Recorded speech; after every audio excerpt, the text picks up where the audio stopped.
suspect most of you know the guy who this one's written for too, but I will give you just a little piece of context in that I wrote this about my least favorite CBC personality, who frankly kind of makes me ashamed of my national broadcaster, and that is Rex Murphy, who earlier this year was all over the CBC talking about how sad it made him as a Canadian that First Nations Canadians were not more grateful for the things the federal government has given them over the years.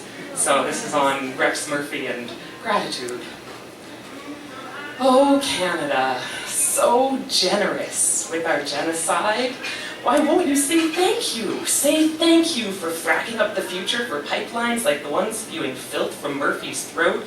Pipelines, not trap lines. Oops, where did those children go? Sorry about all those lost children. They must have run away. Wild, savage runaways while we were busy being so generous with our genocide.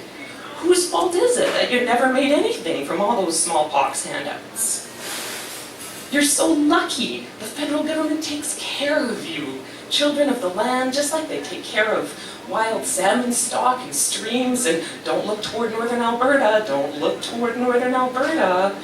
That's just another side effect of being so generous with our genocide.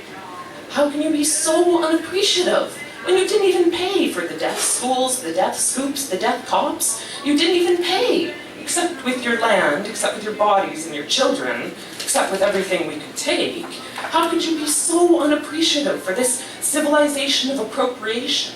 Don't you see your masks, your history on our gallery walls?